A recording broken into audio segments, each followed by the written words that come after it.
Muy buenas noches, bienvenidos, bienvenidas todas y todos.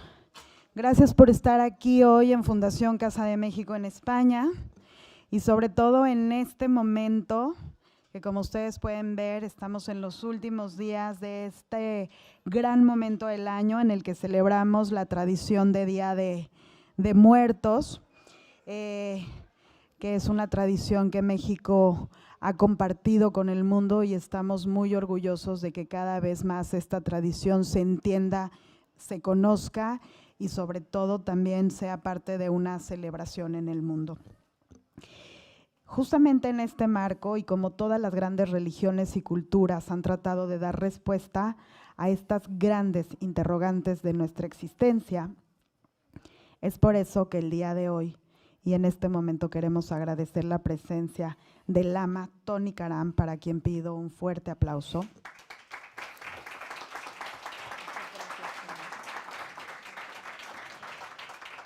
Quien es presidente y fundador de Casa Tíbet en México, con 35 años de experiencia en la promoción del Dharma en México y Latinoamérica, y quien ha sido clave en la adaptación de las enseñanzas budistas para el público hispanohablante. Este es un seminario de 2 días en el que el Lama Tony Karam nos ofrecerá una visión integral compartida de una de las enseñanzas más sabias y transformadoras del budismo tibetano, la comprensión de la vida y de la muerte. En las enseñanzas ancestrales, como las que encontramos en el libro tibetano de los muertos, se nos guía a través de los misterios de la transición de la vida a la muerte, un proceso que, lejos de ser temido, es comprendido y aceptado como una parte esencial de nuestra existencia. Lama, esto tiene que ver mucho con nuestra tradición de Día de Muertos, ¿cierto? Así es. Les agradecemos profundamente por su presencia y apertura. Les invitamos a caminar juntos en este viaje de descubrimiento y transformación y esperamos que este sea un pasaje muy satisfactorio para todos ustedes, estos 2 seminarios, y que tengamos la fortuna de repetir la presencia del Lama Tony Karam muchas veces más en Fundación Casa de México. Muchísimas gracias. Muy bien. Bueno, ¿me escuchan? Bueno, pues me da mucho gusto estar esta noche con ustedes. Este es un año muy especial para las casas del Tíbet en el mundo hispanoparlante. La Casa del Tíbet de México cumple 35 años de vida de su fundación en 1989 por parte de su santidad el 14º Dalai Lama del Tíbet, que, como saben, casi la totalidad de su vida fue líder temporal como también espiritual del pueblo tibetano, tanto en Tíbet como en el exilio, consecuente pues de esta trágica circunstancia por la que transita este país, el techo del mundo, el cual fue ilegalmente ocupado por la República Popular China en 1989. Y también este año, la Casa del Tíbet de Barcelona cumple 30 años de su fundación. De hecho, esta es una de las razones por las que estoy en España este año, para participar en el Festival de Cultura Tibetana que organiza la Municipalidad de Barcelona conjuntamente con la Casa del Tíbet de Barcelona. Las Casas del Tíbet son los centros culturales del Dalai Lama y de la Administración Central Tibetana en el exilio para el mundo. La primera de las mismas fue fundada en 1967 en Nueva Delhi, la segunda en 1987 en los Estados Unidos, en Nueva York, la tercera, la Casa del Tíbet de México, en 89 en nuestro país, y la cuarta fue la Casa del Tíbet de Barcelona, ¿sí? Así que pues estoy muy contento de estar aquí para participar de todas esas actividades, y me han solicitado la posibilidad de hablar este par de noches acerca de un tópico, un tema que es central para la cultura espiritual del budismo y particularmente la del techo del mundo, la del Tíbet, que es el tema de la muerte, el estado intermedio, lo que llamamos bardo, y el renacimiento. Ustedes saben que la tradición espiritual budista es una de las tradiciones de sabiduría más antiguas de la humanidad. Tiene su origen en el siglo VI antes de la era moderna, consecuente de la figura histórica y prédica de Siddhartha Gautama, al que conocemos como el Buda histórico, ¿sí? No sé si tienen conciencia de lo que la palabra Buda quiere decir. Es una palabra, es una voz sánscrita, la lengua canónica de la propia tradición budista, que viene de la raíz sánscrita Bud, que quiere decir despertar. Por lo que en esencia el Buda es visto o se le entiende y contempla como una persona, un individuo que ha logrado ese objetivo, el despertar, ¿sí? Pero ¿qué quiere decirse por dicho despertar? ¿Sí? En esencia se refiere a la actualización de una habilidad excepcional. Esto es la capacidad de percibir la naturaleza ilusoria de las apariencias con las que nosotros convivimos a través de nuestros diferentes campos sensoriales. No quiere por esto decirse que dichas apariencias no existen del todo, que carecen de realidad. Más bien, lo que pretende señalar y exaltarse es que no existen como a nosotros ordinaria y comúnmente aparecen, y que nuestra inhabilidad para establecer una lúcida distinción entre la manera en que las cosas son y la forma en que éstas subjetivamente a nosotros aparecen, representa la causa primaria por la que nosotros como seres sensibles nos vemos expuestos y experimentamos aflictividad. Esto es dolor, sufrimiento e insatisfacción. Desde la perspectiva de esta tradición espiritual milenaria, entonces, la causa primaria de los conflictos por los que los seres sensibles en la vida transitan no puede identificarse en torno a estímulos o variables a estos externos. Si bien estas son, digamos, condiciones que cooperan en la conformación de nuestra experiencia, se exalta y señala que la causa dominante en la producción de la misma es siempre intrasubjetiva. En otras palabras, que la conciencia de los seres sensibles, digamos de nosotros como seres humanos, juega un rol preponderante en la conformación de la experiencia que tenemos del mundo, ¿sí?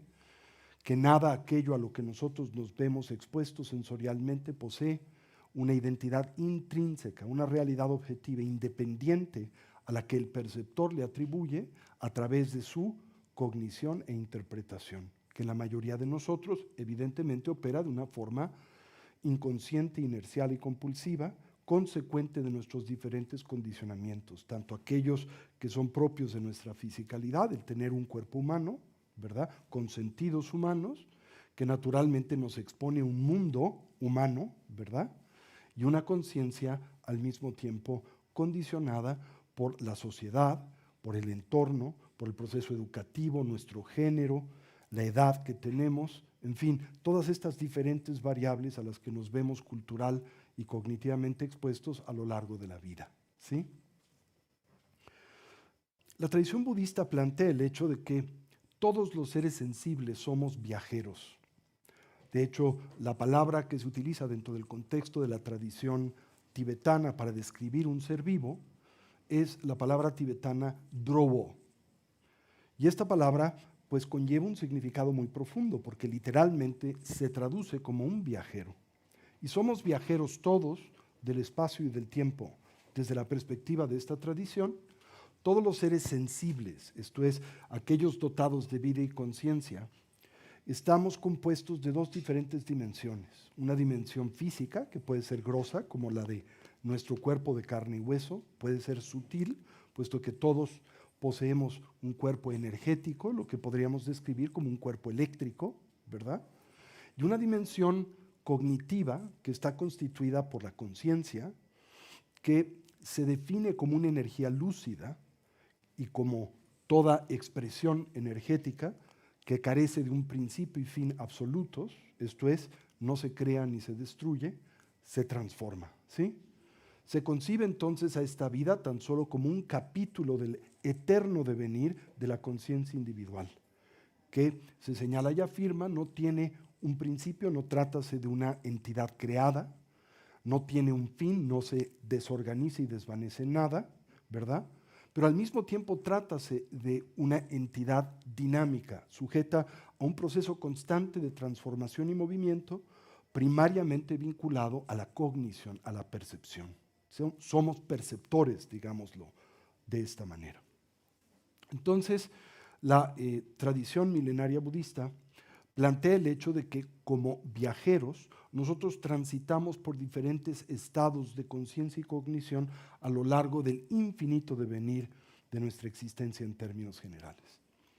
Y uno de esos tránsitos con los que la mayoría de nosotros y con facilidad tenemos comprensión, del que tenemos acceso, es el tránsito cotidiano entre el estado de vigilia y el estado del dormir y el soñar. Esto es algo por lo que deambulamos todos los días, recurrente, reiteradamente, ¿no es cierto? Ahora, cuando nosotros transitamos del estado de vigilia al estado del dormir y el soñar, podemos deambular esa condición de diferentes maneras. Por ejemplo, una vez que abandonamos el mundo y la condición de vigilia y abordamos la transición del dormir, un proceso que toma aproximadamente 90 minutos en promedio, entre 85 y 90 minutos, un proceso que se caracteriza por una ausencia de conciencia, una especie como de suspensión temporal de la continuidad cognitiva del individuo, hasta que inicia el proceso del sueño onírico, que está vinculado simultáneamente a un proceso fisiológico, que es el del movimiento ocular rápido, que, bueno, ahora se sabe, acontece en consecuencia de que para, digamos, la función perceptual cerebral, no hay distinción entre las experiencias que se tienen en el día y las experiencias por las que se transitan al soñar en la noche.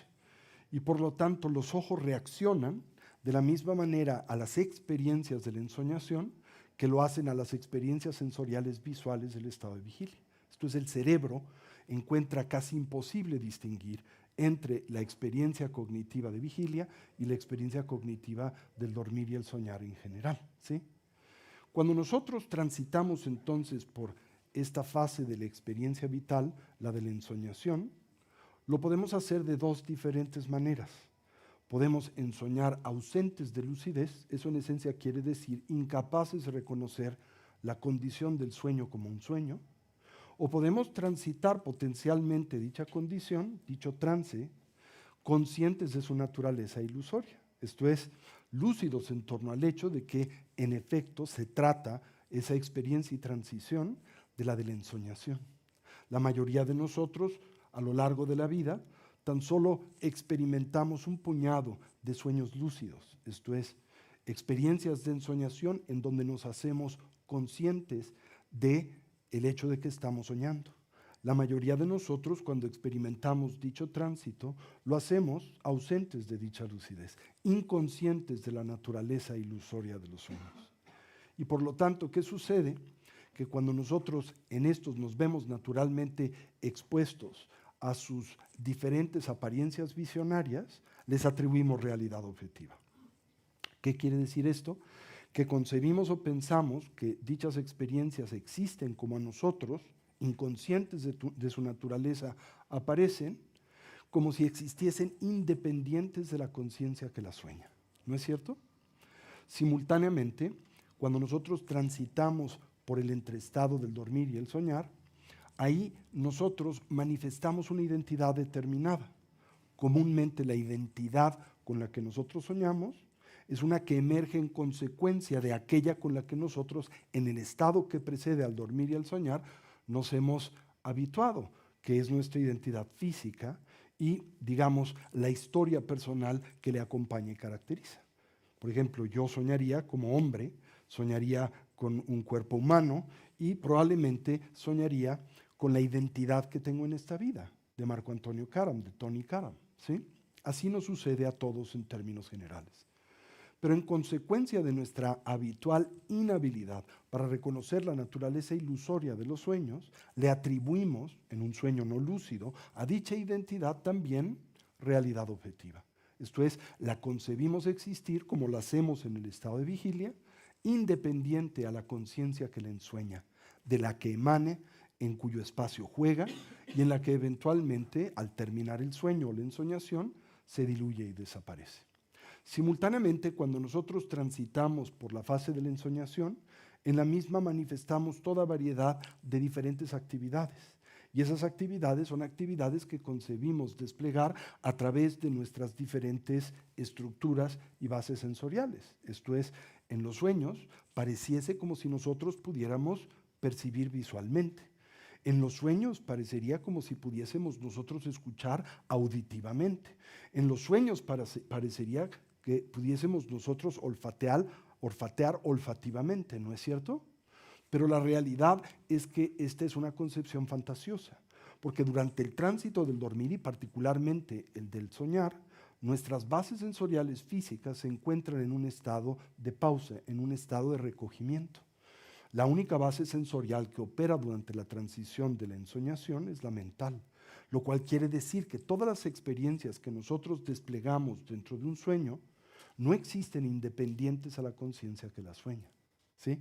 Pero de nuevo, en consecuencia de nuestra inhabilidad para detectar y comprender la condición ilusoria de la ensoñación, a esas experiencias les atribuimos y proyectamos realidad objetiva, ¿verdad?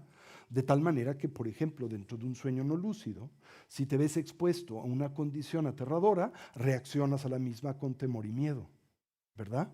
En contraste, si te ves expuesto a una experiencia placentera, inclusive sensorialmente placentera, puedes ensoñar un pastel de chocolate y puedes, dentro del contexto de esa ensoñación, salivar, y en el contexto de esa ensoñación experimentar placer al degustar dicho pastel, al que de nuevo, consecuente de tu inhabilidad para señalar la condición ilusoria de dicha transición, le atribuyes realidad objetiva.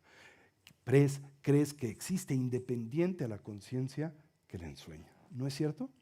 ¿Cuál es la consecuencia, entonces, en términos generales, de un tránsito experimental como lo es una ensoñación no lúcida? Bueno, la consecuencia es que las apariencias visionarias en buena medida determinan la experiencia de la ensoñación, en oposición al individuo que transita por las mismas, dado el hecho de que se ve incapaz de reconocer a estas como inseparables de la conciencia que las produce, de las que emergen y en las que finalmente se diluyen y desaparecen.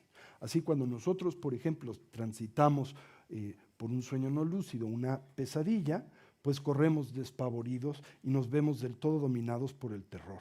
Y cuando experimentamos, ¿qué les gusta? Un sueño sensual, ¿verdad? Nos vemos dominados por el deseo y por toda variedad de experiencias fisiológicas que le acompañan. Por ejemplo, un sueño húmedo, ¿verdad?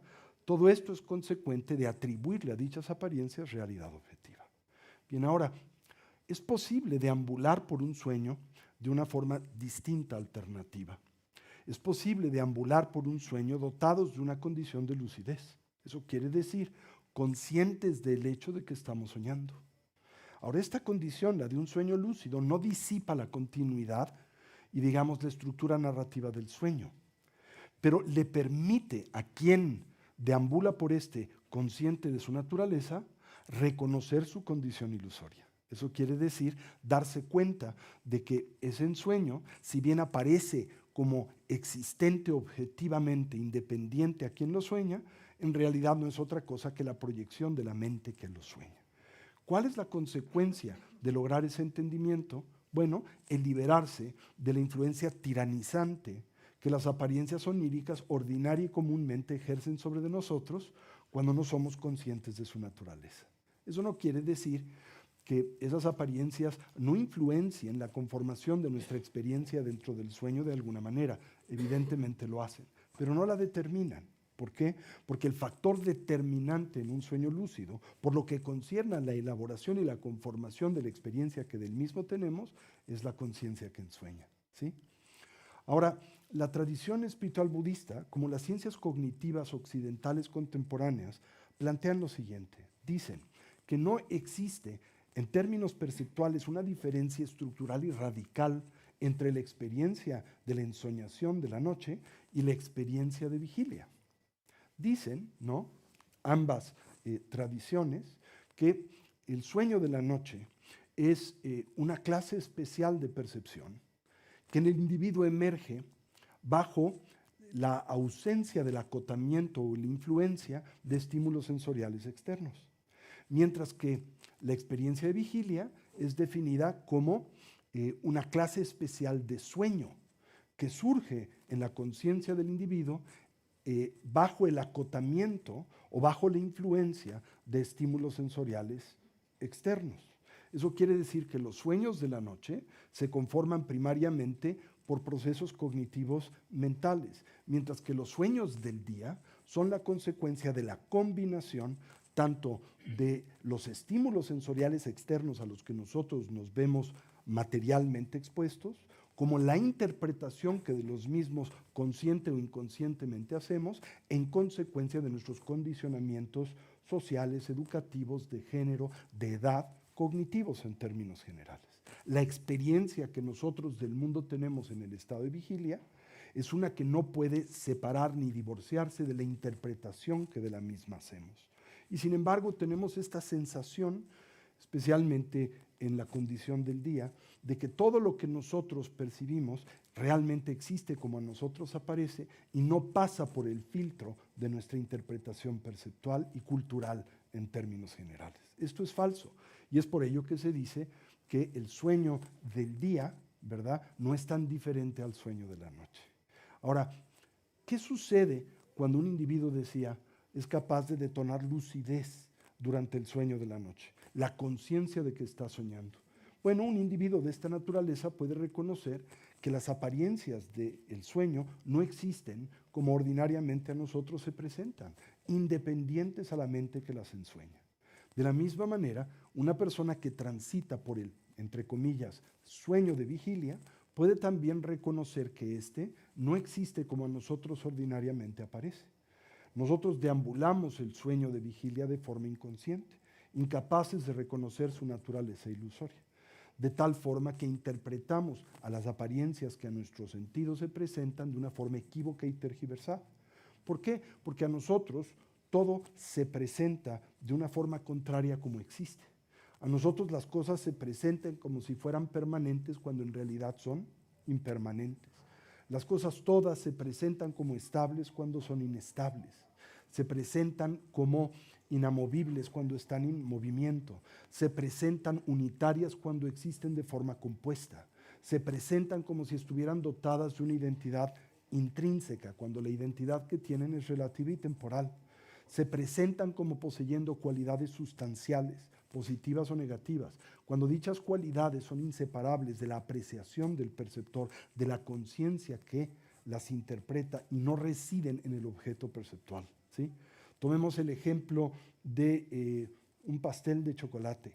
Cuando nosotros ordinariamente lo degustamos y de esa experiencia derivamos placer y nos preguntamos de dónde viene el placer que experimentamos, comúnmente decimos del pastel. Es una cualidad sustancial del pastel. El pastel es una entidad sabrosa, rica, ¿verdad? Pero la realidad es que lo sabroso no reside dentro del pastel, sino lo sabroso es la apreciación que el perceptor tiene de esa colección de componentes transitorios y temporales que constituyen el pastel, consecuente de una variedad de condiciones temporales subjetivas y socializadas, ¿no? Por ejemplo, hallamos al pastel sabroso cuando tenemos hambre, pero no lo hallamos sabroso cuando no tenemos hambre, o lo hallamos repulsivo cuando una vez nos hemos intoxicado o empachado con él mismo, nos vemos expuestos a este de nueva vez. O nosotros percibimos el pastel como pastel y sabroso, mientras que otras entidades, inclusive humanas, no lo perciben así. Tomen ustedes ese pastel de chocolate, envuélvanlo en un paquete muy bien protegido, pónganle un paracaídas, tírenlo en el medio de la selva amazónica y observen cómo lo recibe un aborigen que nunca se ha visto expuesto a dicho objeto como pastel y mucho menos como sabroso.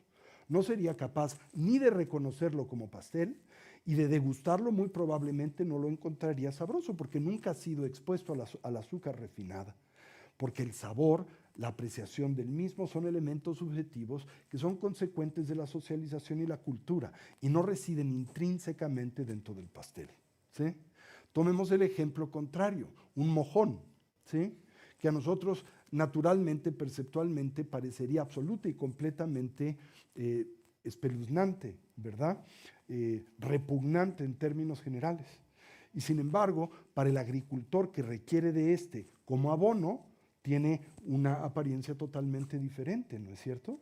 y para la mosca que se posa en el mismo y mueve sus manitas en regocijo de la misma, ¿verdad? Aparece como un estímulo muy diferente, porque lo repulsivo no reside dentro del mojón, sino en la persona que lo aprecia, consecuente de su socialización. Así que la realidad es que todas las apariencias con las que nosotros sensorialmente convivimos no tienen realidad objetiva. Por ejemplo, la luz que me alumbra esta noche no existe en el universo. La luz no existe. Es una onda, ¿verdad?, energética que nuestro cerebro, en consecuencia de la manera en que está alambrado, decodifica como luz. El color no existe en el universo. No existe el color anaranjado, no existe el color blanco. Es una forma en que el cerebro humano decodifica ese ancho de banda del espectro lumínico consecuente de una variedad de condicionamientos, tanto físicos como culturales y educativos en términos generales. Así que todo lo que nosotros percibimos como agradable y desagradable no existe, no está presente en el entorno sensorial con el que convivimos. Es una forma de apreciación que de ello hacemos, pero a lo que le atribuimos realidad objetiva. Esto es, pensamos que en efecto el pastel es absolutamente sabroso, como también pensamos y manifestamos absoluta convicción en torno al hecho de que el mojón es absolutamente repulsivo, cuando lo repulsivo o lo agradable reside más bien en la apreciación del perceptor. Bueno, la diferencia de transitar en el estado de vigilia de forma lúcida o no lúcida es reconocer esa condición de subjetividad y por lo tanto liberarnos de la reacción compulsiva que comúnmente desplegamos ante el mundo de la experiencia a través del apego hacia lo que nos parece agradable, la aversión hacia lo que nos parece desagradable o la indiferencia hacia aquello que no podemos del todo categorizar en términos generales. Y desde la perspectiva de la tradición budista, el apego, la aversión y la indiferencia operan como la causa primaria de las dificultades y problemas, de la aflictividad por la que nosotros como seres sensibles o perceptores en la vida transitamos, ¿sí? Así entonces, ¿qué sucedería si nosotros nos pudiéramos hacer lúcidos en el estado de vigilia? Bueno, hacerse lúcido en el estado de vigilia es algo similar a hacerse lúcido en el estado del dormir y el soñar. Hacerse lúcido en el estado de vigilia quiere decir reconocer la naturaleza ilusoria de las apariencias. Reconocer la naturaleza ilusoria de las apariencias no quiere decir entender que éstas no existen, ¿verdad? Que no tienen realidad absoluta. Más bien quiere decir que no existen como a nosotros ordinariamente aparecen, independientes de la apreciación que de las mismas tenemos. Así que al fundador de esta tradición se le llamó Buda, ¿sí? Pero la palabra Buda no quiere decir iluminado, ¿verdad? Alguien al que súbitamente, inexplicablemente se le prendió un foco. La palabra Buda quiere decir despierto. ¿Y cuál es un sinónimo con el que nosotros contamos en la lengua castellana para describir esta condición? Lúcido. ¿Qué es un Buda? Alguien lúcido, alguien capaz de entender y reconocer de forma continua y habitual la naturaleza ilusoria de todas las apariencias y por lo tanto liberarse de la reacción aflictiva con la que comúnmente a estas nosotros reaccionamos a través del apego, la aversión y la indiferencia. ¿Se entiende eso? Ahora, la tradición budista plantea que todos los seres sensibles, aquellos dotados de vida y conciencia, estamos compuestos, decía, de dos diferentes dimensiones. Una dimensión material, que puede ser burda como el cuerpo o sutil como nuestro cuerpo eléctrico, y una dimensión mental y cognitiva. Se plantea el hecho de que así como la energía y la materia en realidad no se crean ni se destruyen, se transforman, así también lo hace nuestra dimensión cognitiva, la conciencia o la mente. No se crea ni se destruye, se transforma, ¿sí? Carece de un principio absoluto, carece de un fin determinante. Esto es una entidad eterna, no permanente, puesto que cambia y se transforma momento a momento, pero sí una que no tiene un principio y un fin absoluto. La tradición budista comienza en buena medida con la reflexión del morir. Es una que se encuentra central o se halla primaria para esta ancestral tradición de sabiduría. Se cuenta que Siddhartha Gautama, el Buda histórico, nace en el seno de una familia real en el norte de la India. Durante buena parte de su infancia reside bajo la protección de un entorno pues exaltado, un entorno palaciego, rodeado de toda variedad de diferentes tipos de estímulos sensoriales, con la esperanza de que, pues, en consecuencia no se ocupe de ningún tipo de cuestión espiritual y de trascendencia, de ningún tipo de cuestionamiento de esta naturaleza. Todo ello resultante de una profecía que se dice dentro del contexto de la literatura de la tradición budista, recibe su padre, el rey Shuddhodana, ¿verdad? Cuando recién este nace en el jardín de Lumbini, en un lugar hoy localizado entre la República del Nepal y la República de la India, en los Himalayas. Se dice que cuando recién el príncipe Siddhartha nace, un, digamos, sabio, un yogi sabio, es consultado por su padre para preguntarle cuáles son las condiciones probables de vida con las que se encuentre su hijo primogénito, al que naturalmente desea heredar su reino, ¿verdad? El reino de Kapilavastu.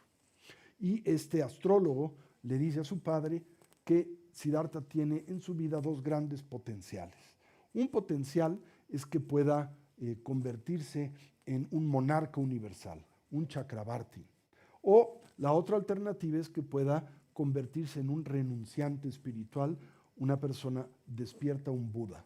Podrán imaginar que el rey Shuddhodana, el padre de Siddhartha, pues encuentra muy atractiva la posibilidad de que su hijo se convierta en un monarca universal, ¿verdad? Y hace todo lo posible para intentar evitar la segunda posibilidad. Y se pregunta, ¿qué es lo que detona comúnmente en una persona un interés espiritual? Y piensa, bueno, la exposición a ciertos hechos inexorables, inevitables de la vida, como lo son, por ejemplo, el envejecimiento, la enfermedad y la muerte, ¿verdad? Y diría yo también la exposición a la aflictividad, al dolor, el sufrimiento y la insatisfacción que de forma constante, incontrolable y recurrente se hacen presentes y manifiestos en nuestras vidas. Así entonces el padre de Siddhartha hace todo lo posible para intentar resguardar, blindar a su hijo de la exposición a estas condiciones vitales. Y la tradición cuenta que le construye una serie de palacios, uno para cada estación del año, para la primavera, el invierno, para el verano y así subsecuentemente. Los llena de las personas más bellas y jóvenes, bailarinas, saltimbanquis, los estímulos sensoriales más exquisitos, la mejor comida, las mejores viandas, la mejor música y así subsecuentemente. Todo con la esperanza de que su hijo pues no se vea expuesto a estas condiciones de vida que naturalmente nos impulsan a los cuestionamientos espirituales. Pero se dice que después de algunos años, cuando Siddhartha llega más o menos a sus 16 años, pues empieza en él a fortalecerse esta como curiosidad vital de salir del resguardo del palacio y tratar de comprender o verse expuesto a cuál era la genuina condición de vida por la que transitaban los súbditos de su padre, ¿sí? Y entonces, desobedeciéndole, se cuenta que le pide a su escudero, llamado Chanda, que le acompañe durante ciertas incursiones por la noche, con el propósito de conocer cuál era la condición de vida de los súbditos de su padre en el reino de Kapilavastu. Y así se cuenta en la literatura budista que Siddhartha Gautama, el Buda histórico, desobedece a su padre y bajo la protección y el resguardo de la sombra de la noche, acompañado por su escudero Chanta y por su caballo Chantaka, sale del palacio para verse expuesto a la condición de vida de los súbditos de su padre. Y durante la primera de estas incursiones se cuenta que se topa con una persona vieja, ¿sí? Ya entrada en años. Claro que ustedes se preguntarán si es posible, viable, imaginable, que durante toda esta etapa de su vida, él mismo no se hubiese visto expuesto a una persona de edad, ¿no? En realidad es inconsecuente, puede haber sido así. El punto es que nunca generó en un cuestionamiento estructural de vida, como lo hizo este evento al salir del palacio. Entonces se cuenta que le pregunta a su escudero, que era un hombre de mundo, probablemente más cercano a Siddhartha que su propio padre, ¿no? Le pregunta, dime, Chanda, ¿qué es lo que mis ojos ven? ¿Sí? Y bueno, no sé si ustedes tuvieron la oportunidad de ver esta versión muy hermosa de la vida de el Buda, de la película de Bernardo Bertolucci, El pequeño Buda, ¿sí? Ahí el actor que representa a Siddhartha Gautama es nada más y nada menos que el actor norteamericano Keanu Reeves, ¿no? Y bueno, imagínense ustedes a Keanu Reeves en sus 20 años, ¿no? Con esa belleza física y ese vigor, topándose con este hombre ya muy entrado en edad y debilitado, y le pregunta, ¿verdad?, a una persona de confianza, a su escudero, le dice, ¿qué es lo que mis ojos ven? Y le dice, Señor, lo que tus ojos ven es una persona vieja. Y Siddhartha le dice, pero dime, ¿es eso común? Sí, Señor, esto es algo común. Y le dice Siddhartha, ¿y esto afecta a todo individuo? Sí, en efecto, a todo individuo. Y bueno, escéptico le dice, ¿a mi padre el rey Shuddhodana? Y dice, sí, tu padre también, ¿verdad?, va a envejecer. A mí, imagínense a Keanu Reeves a los 20 años viéndose con su abdomen de lavadero, ¿verdad? A mí, ¿tú crees que a este hombre le va a afectar alguna vez el envejecimiento? Y su escudero le dice, sí, a ti también, ¿verdad? Y Siddhartha le extiende una pregunta todavía más profunda, más íntima, y le dice, pero dime, Chanda, si este es el caso, ¿cuándo? ¿Cuándo es que esto va a suceder? ¿Verdad? Y su escudero se cuenta que replica y le dice, pronto, Señor, pronto. ¿Sí? Y bueno, piensen en lo que esto quiere decir, ¿no? Cuando nosotros nos vemos expuestos a la realidad del envejecimiento, la podemos abordar desde dos diferentes perspectivas. Una es concebir que trátase de una condición a la que en efecto nos veremos futuramente expuestos, pero quizá tan remota que trátase de una de la que no debemos de preocuparnos, ¿no es cierto? Vamos a suponer que ahora tienes 20 años, ¿verdad? Y te faltan unos 40 para llegar a la edad madura, digámoslo así, ¿verdad? Y dices, bueno, es una realidad de la vida, voy a envejecer, pero está tan en el futuro que es algo de lo que no debo de preocupar o atender, ¿verdad? Pero la realidad es, y si lo piensan con claridad, ¿cómo pasa la vida? Decía un gran erudito y santo indio responsable de traer la tradición budista al Tibet en el siglo VII, llamado Padmasambhava, el nacido en el loto, ¿sí? Decía que la vida pasa como un relámpago de luminosidad, que tan solo por un instante breve ilumina la oscuridad de la noche, ¿no? Por ejemplo, yo tengo 60 años y la realidad es que internamente tengo como 18. Y de mis 18 años a los 60 no sé qué pasó. Pareciese que el tiempo ha volado en un suspiro, ¿verdad? Así que es una realidad, aunque pudiéramos decir que el envejecimiento es algo que está todavía muy en el futuro, ¿cómo llegará a nosotros? En un instante. Como dice el escudero de Siddhartha, pronto, Señor, pronto, ¿no es cierto? Y de la misma manera, bueno, podemos abordar la realidad del envejecimiento de una forma alternativa. Podemos simplemente darnos cuenta que el envejecimiento no es algo que súbitamente nos alcance en el futuro, sino que es un proceso por el que estamos transitando en todo momento. No vamos a envejecer, estamos envejeciendo momento a momento. Por lo tanto, trátase de una condición vital que naturalmente deberíamos de tener presente, ¿verdad? Siddhartha se ve profundamente afectado y conmovido por esta condición, porque le obliga a cuestionarse, dada la breve transición que es la vida, ¿verdad? Le obliga a cuestionarse qué es lo que a la misma le aporta una dimensión de genuino significado, que él naturalmente asocia al reclamo y la consecución de un estado y condición genuino de bienestar y felicidad, ¿sí? Genuino de bienestar y felicidad. Esto es uno que se contraste al tipo de bienestar y felicidad que nosotros derivamos de toda variedad de estímulos sensoriales, que tiene dos limitantes fundamentales. Todo tipo de placer sensorial es temporal y relativo, ¿no es cierto? Tomemos el ejemplo del pastel una vez más. ¿El placer que derivamos del pastel es permanente o es impermanente? ¿Qué piensan? ¿Sí? Si fuera permanente, esto es, si esa condición residiese objetivamente como una cualidad sustancial en el pastel, lo sabroso y satisfactorio, de ello que nosotros podríamos inferir y derivar. Muy simple, a mayor cantidad de pastel, mayor bienestar. 2, independiente de quién degustar el pastel, de este tendría que derivar siempre la misma experiencia, la del placer. Y lo tendría que hacer en independencia de condiciones y circunstancias temporales y relativas, como por ejemplo tener hambre o no tener hambre, estar socializados al gusto del pastel o no estar socializados al gusto del pastel, ¿verdad?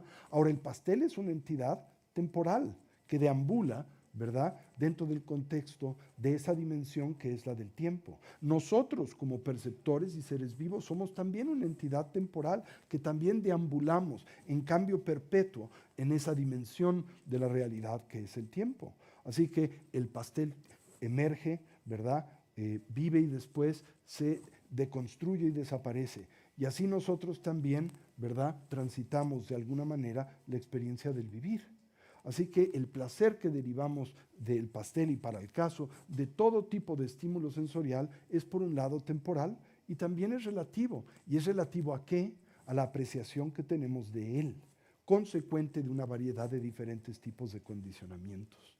Por lo tanto, por lo que concierne al reclamo del bienestar genuino y duradero, ¿verdad?, el placer hedónico, el que derivamos de nuestro vínculo y contacto con estímulos sensoriales temporales y relativos, es inconsecuente, ¿sí? Esto es, no podemos derivar bienestar genuino y duradero del placer hedónico. El placer hedónico tan solo nos puede aportar un placer disminuido, temporal y relativo. No solo eso, cuando sobre ese tipo de bienestar nosotros proyectamos una demanda fantasiosa, el que sea duradero, añadimos una variable de ansiedad que le transforma en veneno, ¿verdad? Como el chico que le toma la mano sudada a su novia por vez primera y le extiende esta absurda pregunta: ¿me vas a querer así para siempre? Y la chica responde inconscientemente de forma equivocada: sí. ¿Por qué equivocada? Porque ella no es para siempre, porque el chico no es para siempre y porque la experiencia que tienen del contacto y vínculo el uno con el otro tampoco es para siempre, ¿sí? Entonces, si él intuye esta realidad y se aferra a esta experiencia con esta demanda de bienestar genuino, la transforma en una fuente de ansiedad y en una fuente de miedo y en una fuente de nerviosismo.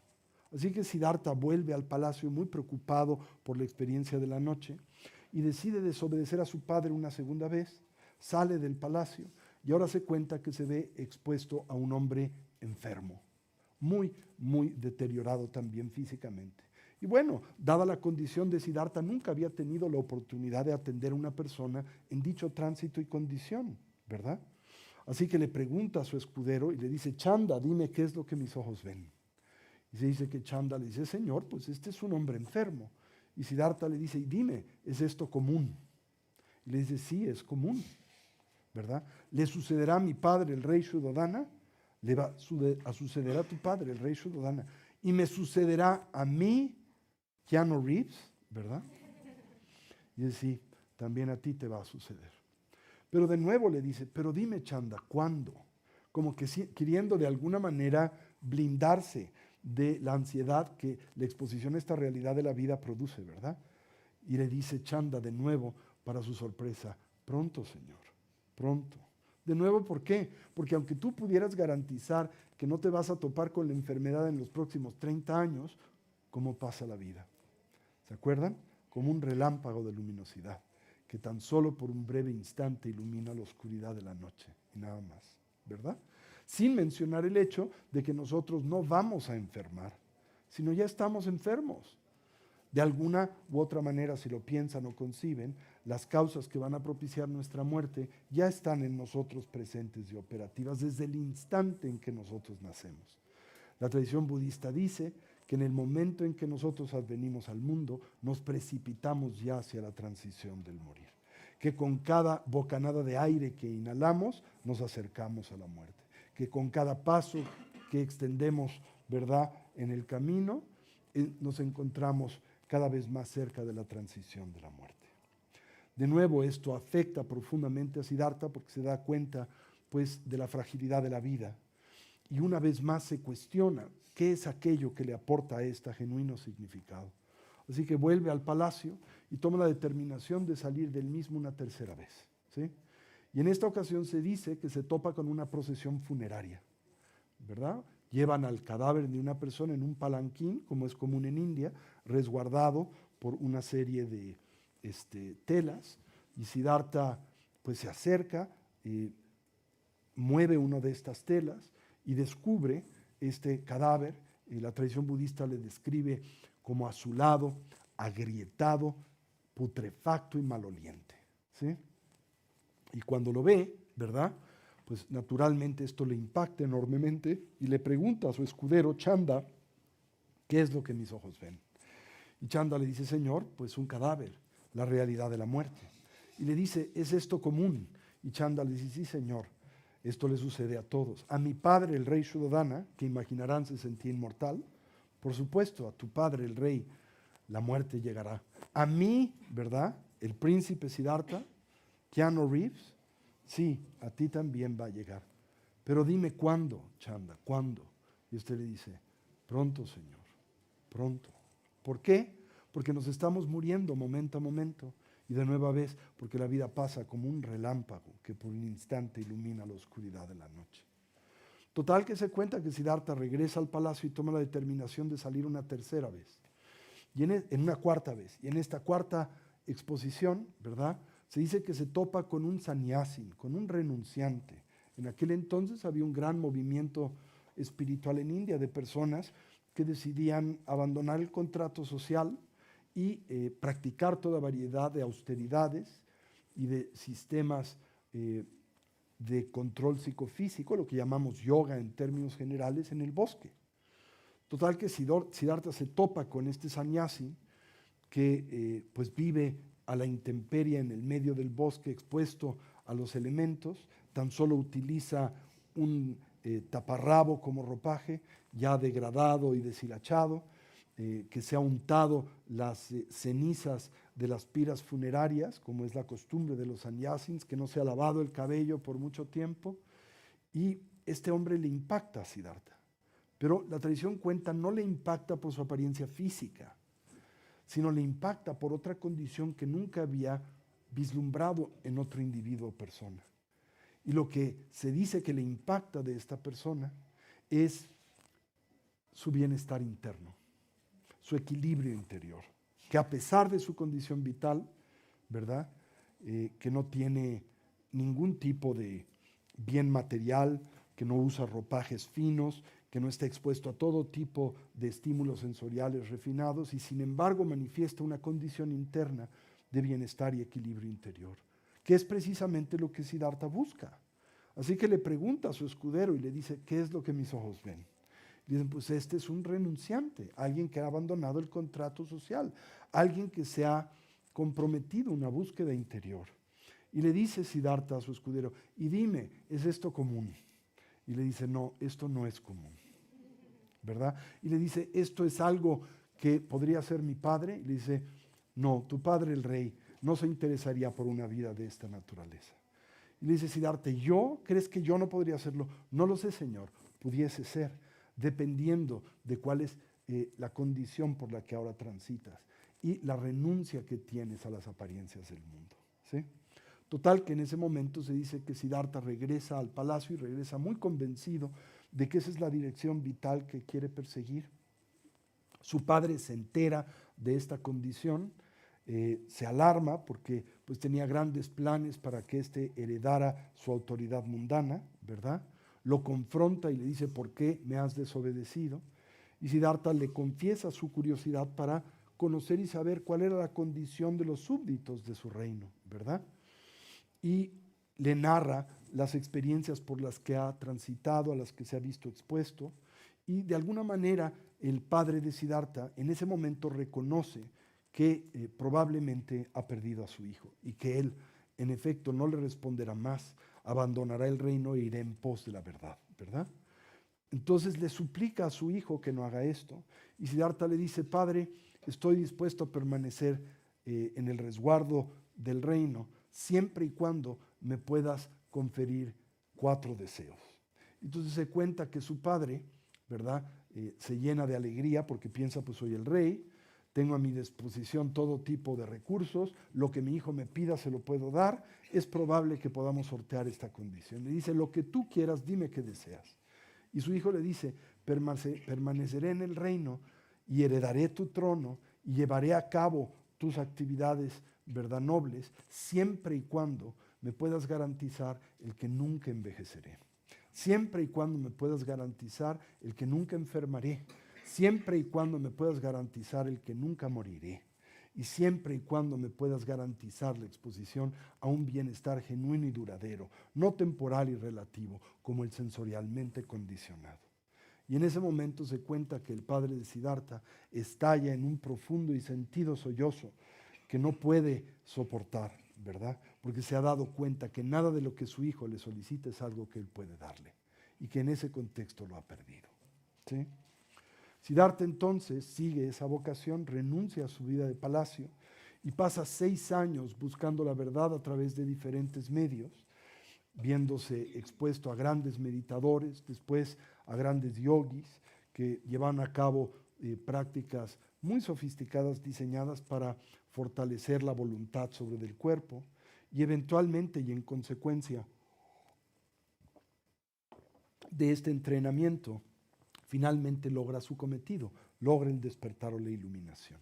Se cuenta que se sienta abajo de la protección de la sombra de una higuera, en un lugar que se conoce hoy como Bodh Gaya, el lugar del despertar, ¿verdad?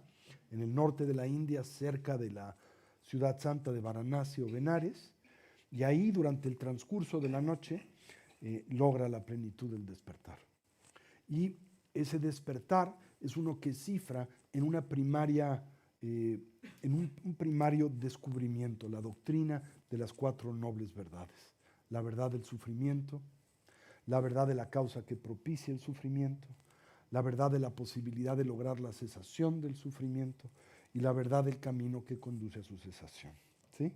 La primera de estas trátase de una condición que debiese de ser para nosotros del todo conocida. Todos estamos conscientes del dolor, el sufrimiento y la insatisfacción que naturalmente acompañan a la aventura del vivir. No por esto quiere decirse de forma alguna, no quiere señalarse que la vida es solo sufrimiento. Más bien, lo que se pretende exaltar es que el sufrimiento es una condición que en nuestras vidas se hace presente de forma constante, incontrolable y recurrente, ¿sí? Pero, desde la perspectiva del despertar de Siddhartha, lo importante es tener presente que ese sufrimiento tiene causas que podemos conocer. Y las causas primarias, descubre Siddhartha, que propician nuestras dificultades y problemas vitales, se cifran en lo que comúnmente se denomina el triple veneno: el veneno de la ignorancia, el veneno del aferramiento o el apego, y el veneno de la aversión, la agresión o la hostilidad, ¿sí? Esto es, primariamente sufrimos porque desconocemos la realidad, la manera en que las cosas son, ¿sí? Y sufrimos de 2 tipos de ignorancia en términos generales: una ignorancia pasiva y una ignorancia proactiva, ¿sí? Como bien decía Santa Teresa de Ávila, ¿sí? Dios nos libre de un tonto con iniciativa, ¿sí? Entonces, no solo a menudo sufrimos de esa tontera, sino que esa tontera en nosotros es una proactiva, ¿sí? Por ejemplo, desconocemos la naturaleza impermanente de la mesa, pero le proyectamos una demanda y esperanza de permanencia.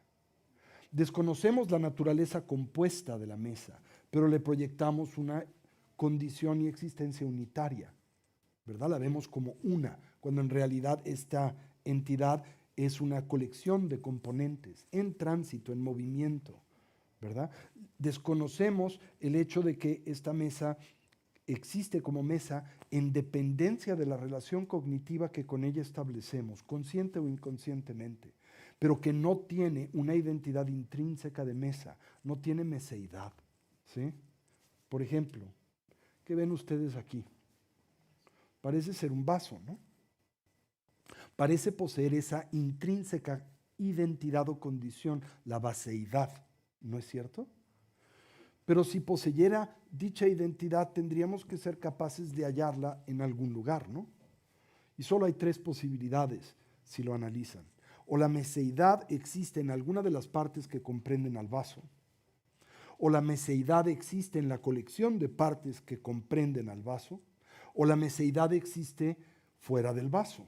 No hay una cuarta alternativa. Si la meseidad existiera en una de las partes del vaso y yo estrellase el vaso y les presentara esta colección de partes, ¿podrían detectar el vaso en alguna de ellas? No, porque ninguna de esas partes es vaso, ¿no es cierto? Dirán, pero cuando todas las partes están juntas, hay vaso, y esa condición es independiente a la apreciación que tienes de él. Bueno, eso no es realmente cierto. Y puedo comprobarlo con un experimento muy simple. ¿Qué ven aquí? Un vaso, ¿no? Cierren por un momento sus ojos. Y ahora ábralos. ¿Y ahora qué ven aquí? Un sombrero, ¿no? ¿Dónde quedó el vaso? O puedo tomar este vaso y lo puedo arrojar a alguno de ustedes. Y unos centímetros antes de impactarse en contra de su cabeza, ¿qué ven? Un arma. ¿Dónde quedó el vaso? El vaso no tiene una identidad intrínseca de vaso, no tiene vaciedad, ¿verdad? Lo que llamamos vaso es una mera designación conceptual que como perceptores, consecuente de nuestra socialización y un acuerdo colectivo, proyectamos sobre esta colección de componentes transitorios y temporales que llamamos vaso. Ignoramos cómo este objeto existe y realmente creemos que existe como a nosotros aparece. ¿Cómo aparece a nosotros? Como un vaso absoluto, cuando su condición de vaso es relativa y temporal. Aparece como un vaso unitario cuando está compuesto de partes. Aparece como un vaso estático cuando todo lo que le comprende está en movimiento. Aparece como un vaso, ¿verdad?, permanente y autónomo cuando se transforma y cambia instante a instante, y cuando aparece como base en relación a la percepción que del mismo tenemos. Pero todo esto es algo que ignoramos y por lo tanto le proyectamos al vaso cualidades sustanciales. Por ejemplo, algunos pueden pensar que es un vaso hermoso, otros pueden pensar que es un vaso horroroso y pensarían que lo hermoso y lo horroroso es intrínseco al vaso, pero no es intrínseco al vaso, porque lo hermoso y lo horroroso del vaso reside en quien aprecia el vaso, consecuente de su socialización, ¿no es cierto? Por ejemplo, hace algunos años, aquí en Madrid, llevé a mis hijas al museo para que conocieran el Guernica de Picasso, ¿sí? Y yo estaba muy impactado por esta gran obra de arte, ¿verdad? Traía a mi hija pequeñita, que tendría en aquel entonces como 3 añitos, apreció, se dio cuenta del azoro que tenía ante esa obra de arte, y al ver esa obra de arte de Picasso me dice, papi, ¿te gusta mucho ese cuadro? Y le dije, sí, me parece hermosísimo. Y me dice, no te preocupes, papá, cuando regresemos a casa te pinto uno igual. ¿Sí? Porque para un niño los bosquejos de Picasso pues son muy similares a los que éste hace, ¿verdad? No puede darse cuenta que es la obra de un gran maestro, ¿verdad? Y que tiene un precio muy elevado, porque lo hermoso no está en una obra de arte, está en quien la aprecie, consecuencia de una variedad de elementos subjetivos que tienen que ver con la época, que tienen que ver hasta con cuestiones económicas, históricas, etc. Si nosotros le preguntáramos a Rembrandt qué piensa de la capacidad pictórica de Picasso, ¿verdad?, se pondría a llorar, ¿verdad? Diría, ¿por qué no puede siquiera dibujar a una persona en su proporción adecuada, ¿verdad? Entonces, la realidad es que no hay objeto en la realidad que tenga una identidad intrínseca. Pero eso es algo que ignoramos y en consecuencia sufrimos. ¿Por qué? Porque la ignorancia viene acompañado de apego hacia lo que contemplamos positivo, aversión hacia lo que contemplamos negativo, y ese proceso propicia incontrolables dificultades y problemas. Sin embargo, el Buda histórico plantea que esto puede terminar, que puede cesar. Esta es la tercera verdad noble, la de la cesación. ¿Y por qué puede terminar? Puede terminar porque podemos cultivar una coherente habilidad para ver las cosas como son, no como aparecen. Y que hay un camino, un sendero que nos puede conducir a la actualización de ese potencial, que se divide en 3 diferentes pilares, al que denominamos el triple entrenamiento superior. El primero de esos pilares es el de la ética o la moralidad. El segundo de esos pilares es el de lo que llamamos la coherencia mental o la funcionalidad cognitiva. Y el tercero y último de esos pilares es el cultivo de la sabiduría, ¿sí? Entonces, la moralidad se centra en el contexto de la tradición budista en una observación primaria, ¿verdad? Toda acción produce una reacción igual, contraria, inversa de la misma intensidad. Todo lo que hacemos, pensamos y decimos genera consecuencias de las que somos ulteriormente responsables. Desde esa perspectiva, dado el hecho de que somos los arquitectos, por lo menos, indudablemente, de la experiencia que del mundo tenemos, ¿no? Piensen en esto. Es probable que nosotros no tengamos injerencia sobre el clima, pero tenemos absoluta injerencia sobre la experiencia que tenemos del clima. Porque la experiencia que tenemos del clima es una experiencia subjetiva, ¿verdad? Depende de la conciencia del perceptor, no del estímulo que el perceptor percibe. Pero ¿qué es la experiencia que tenemos del mundo? ¿Verdad? A menudo en la tradición budista se dice, no vemos las cosas como son, las vemos como somos. ¿No es cierto? Entonces, el mundo que percibimos a nosotros responde en dependencia a la experiencia que de él tenemos, consecuente simultáneamente del tipo de cuerpo con el que contamos y la socialización a la que nos vemos expuestos. Entonces, sufrimos primariamente, entre otras variables, porque no nos hacemos responsables de nuestro mundo interno, de la experiencia que tenemos del mundo. Y pensamos que el mundo determina al mismo, ¿sí? Es cierto que todo el entorno sensorial al que nos vemos habitualmente expuestos influencia nuestra experiencia, pero no la determina. El factor determinante en la conformación de la experiencia es intrasubjetivo. Es la conciencia del individuo, es la manera en que inconsciente o inconscientemente interpretamos y decodificamos el mundo de las apariencias en general. El segundo entrenamiento, el entrenamiento en la funcionalidad mental, parte de un descubrimiento ancestral de los contemplativos indios en general. Y este se cifra de la siguiente manera: una conciencia ausente de atención es disfuncional y una conciencia dotada de atención es funcional, ¿sí?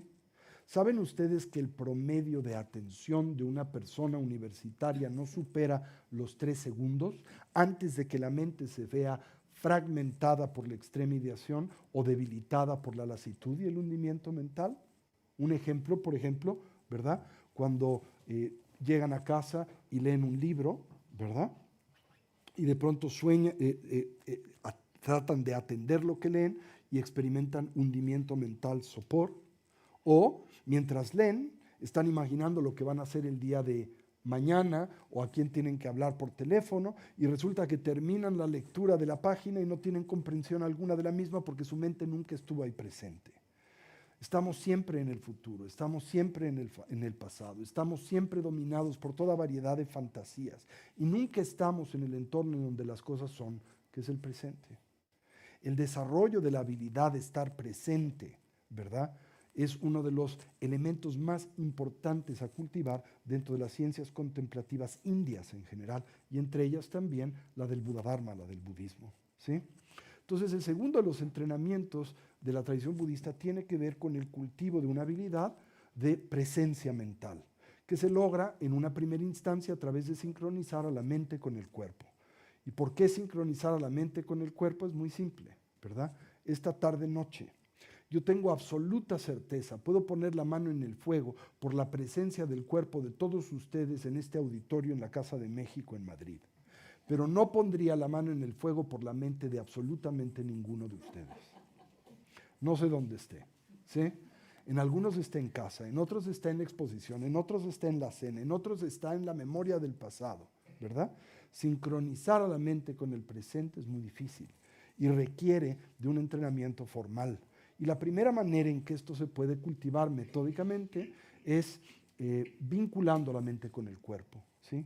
Así que las primeras técnicas contemplativas que se desarrollan en la tradición budista tienen eso por objetivo: sincronizar a la conciencia con el cuerpo y por tanto con el presente, que es el entorno en donde las cosas son. Y el tercero y el último de los entrenamientos que comprenden al sendero del Buddhadharma o del budismo es el cultivo de la sabiduría. Pero la sabiduría no quiere decir poder citar de memoria el Quijote de la Mancha. En el contexto budista quiere decir algo más profundo: ver las cosas como son, distinguir entre la manera en que las cosas aparecen de la forma en que realmente existen.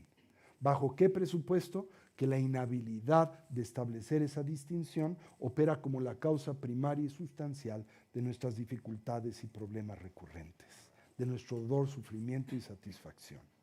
Así que, como podrán ver, ¿verdad?, la historia de la tradición budista en buena medida está ligada a la realidad de la muerte y por lo tanto también a esta se le ha dedicado mucho tiempo de exploración a lo largo de los 2650 años de esta tradición histórica. El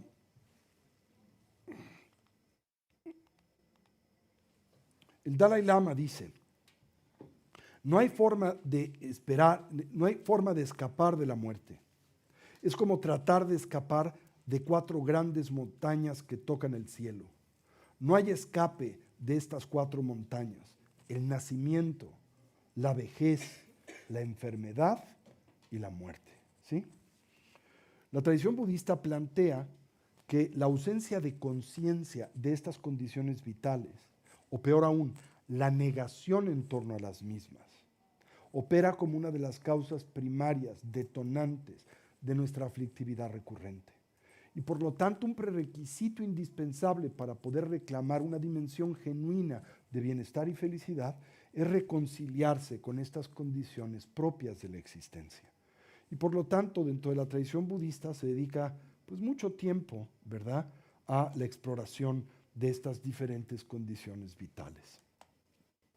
Hay una variedad de distintas, muy profundas enseñanzas que tienen que ver en esta tradición de sabiduría milenaria con el potencializar nuestra condición de vida, pero también prepararnos para la inminencia de la muerte y para poder transitar el proceso del morir lúcidamente, ¿sí?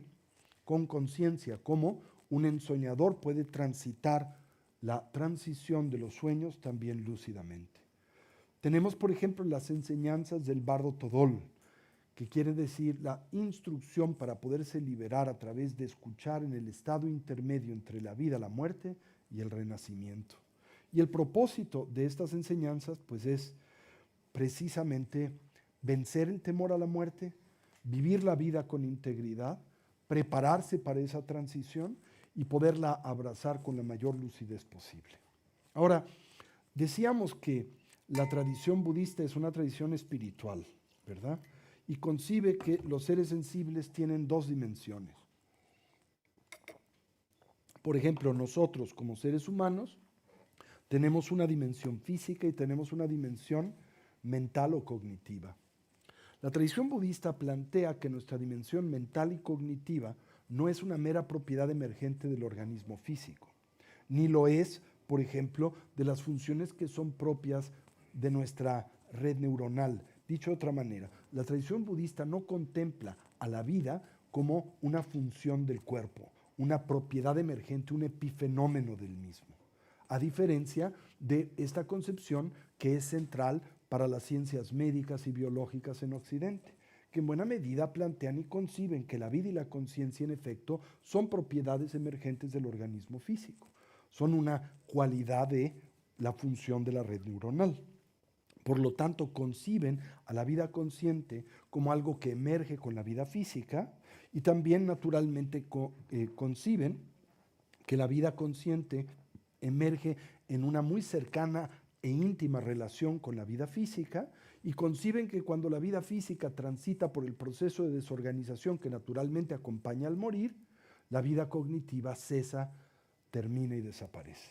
En otras palabras, que la vida comienza con el nacimiento, que todas las funciones perceptuales que desplegamos en la vida están determinadas por el cuerpo, ¿verdad?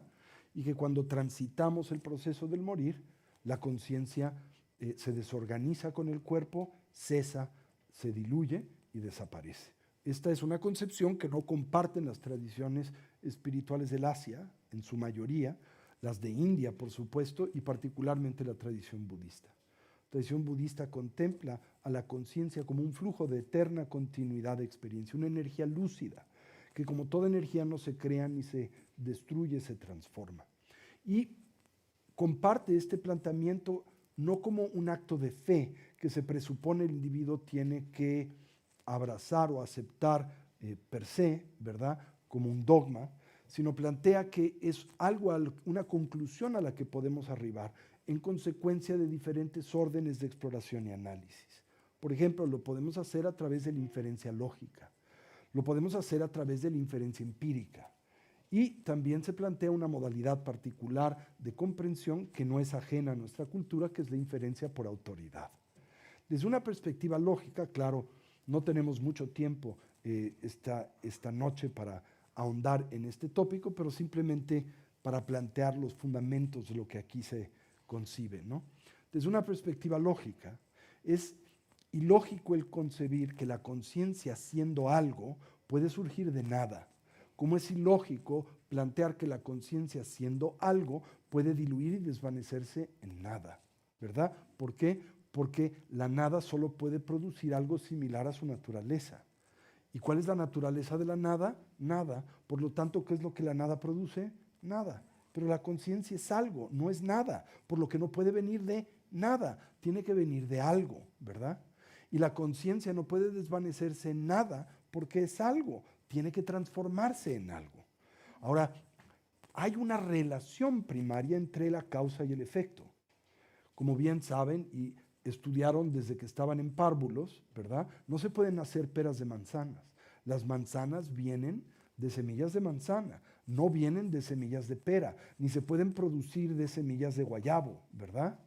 Las manzanas tienen que venir de semillas de manzanas y las manzanas producen semillas de manzanas a continuidad, ¿cierto o falso? Desde esa perspectiva, desde la óptica de la inferencia lógica, la conciencia no puede venir de nada, tiene que venir de algo, pero tiene que venir de algo similar a su naturaleza.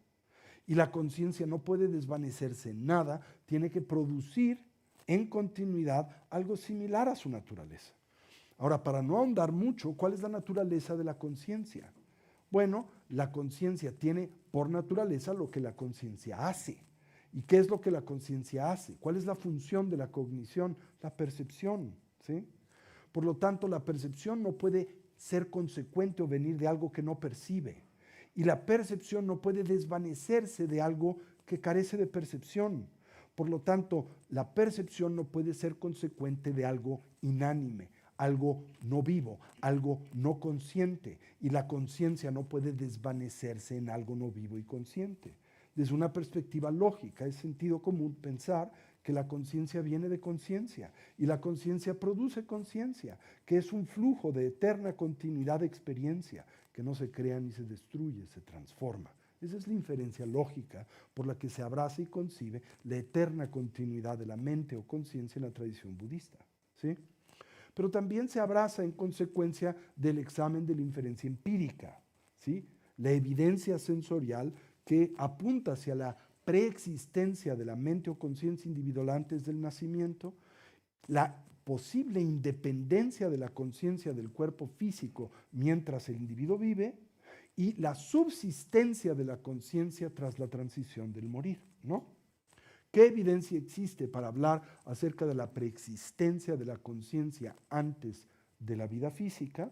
Bueno, hay toda variedad de testimonios hoy en día muy bien explorados y analizados de individuos que nacen con perfecta, comprobable recolección de sucesos acontecidos en lo que denominan y describen como una vida e identidad previa a la de ese nacimiento en particular, ¿sí?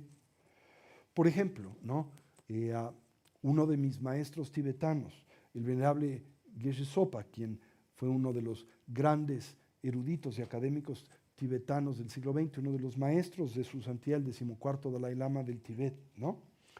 A los 3 años podía recitar de memoria las obras completas de uno de los más grandes filósofos y adeptos de la tradición budista tibetana, Lama Tsongkhapa. Ahora, las obras completas, lo que llaman en tibetano el Sumbum de Lama Tsongkhapa, comprenden 18 volúmenes de 1000 páginas cada una, ¿sí?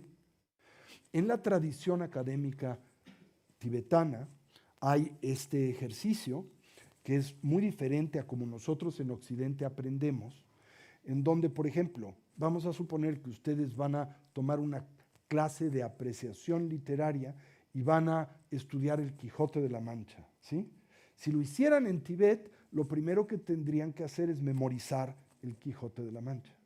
Y antes de memorizarlo, no se les permitiría, en este modelo de aprendizaje de la academia tibetana, analizarlo literariamente, ¿sí?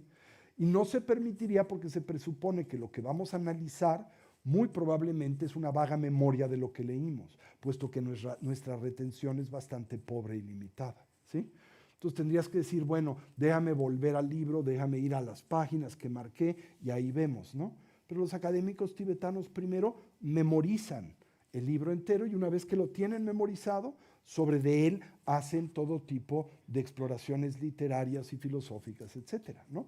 Esta es una habilidad que se cultiva desde que uno es muy pequeñito. Es difícil cultivarla cuando ya es grande, ¿verdad? Porque tiene que el cerebro alambrarse esta capacidad de alguna manera, ¿verdad? Pero bueno, mi maestro, Geshe Sopa, a los 3 años, podía recitar de memoria los 18 volúmenes de las obras completas de la Tsongkhapa.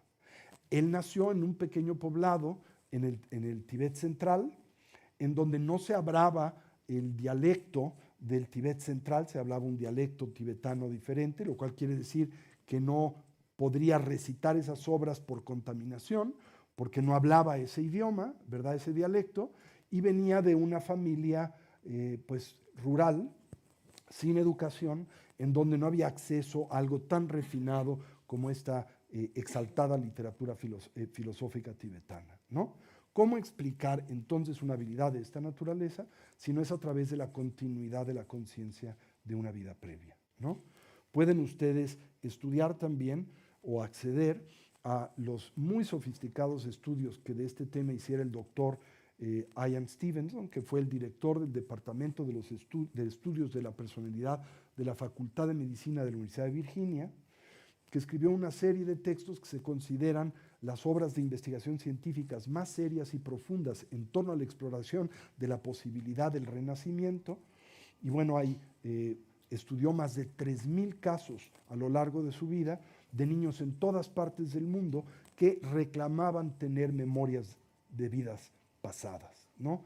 Y bueno, hay una compilación de estos estudios que se llama 20 casos sugerentes de renacimiento del doctor Ian Stevenson, en donde pues se exploran 20 casos muy claros y muy, digamos, con una enorme autoridad para concebir esta como una hipótesis posible, el que la conciencia preexiste a la conformación del cuerpo. 2, el hecho de que la conciencia puede operar independiente al cuerpo. Esto es algo para nosotros un poquito difícil de entender, porque la dimensión de conciencia con la que nosotros funcionamos, ¿verdad?, es una conciencia muy enraizada en nuestro cuerpo. Pero bueno, habrán ustedes escuchado del fenómeno de la cognición o percepción remota, ¿no? Este es un fenómeno que ha sido estudiado científicamente de forma muy profunda y metódica a lo largo de los últimos 50 años, por no la mejor de las causas, sino por intereses primariamente militares, ¿sí? Entonces, las superpotencias como los Estados Unidos y Rusia han entrenado a lo que llaman perceptores remotos para espionaje, ¿sí?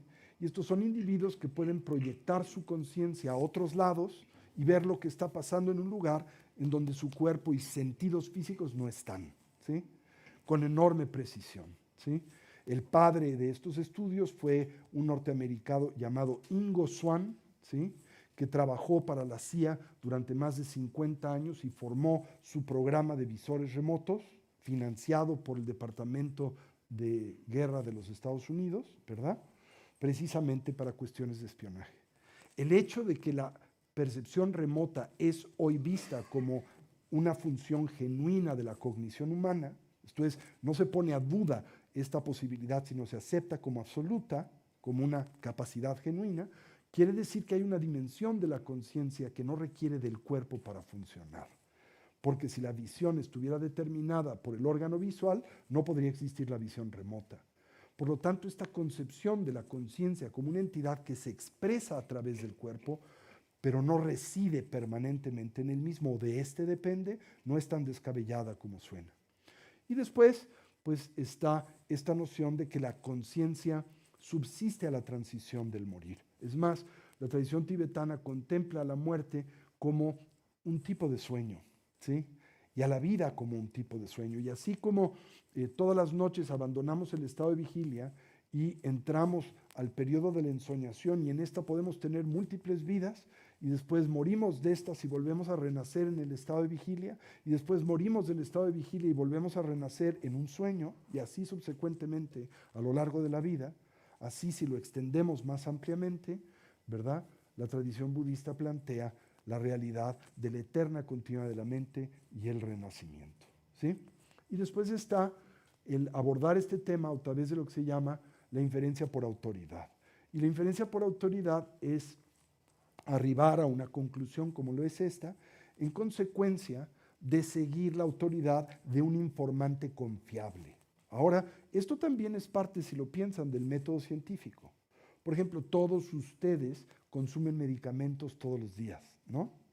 Y los medicamentos que de vez en cuando consumen, ¿sí? Ustedes no han hecho ninguna de las pruebas clínicas para comprobar sus funciones. Los toman por la autoridad del médico que se los extiende, ¿no es cierto? Que se los receta, porque es un médico licenciado de autoridad comprobada y por lo tanto tomamos su autoridad como la que nos faculta a creer que esa medicina tiene tal o cual función. Eso es un tipo de creencia por autoridad, de entendimiento por autoridad. Así que en la tradición budista también este tópico, el del renacimiento, se trata o se aborda o se entiende en consecuencia de la autoridad de los individuos que han logrado el despertar o la iluminación, el estado lúcido de la mente que puede navegar todas estas diferentes condiciones de vida sin perder conciencia. El tránsito entre el estado de vigilia, el sueño profundo sin sueños, el tránsito entre el sueño profundo sin sueños y el estado del sueño onírico, y el tránsito entre el estado del sueño onírico y el estado del sueño, ¿sí? Y el estado de vigilia, ¿no?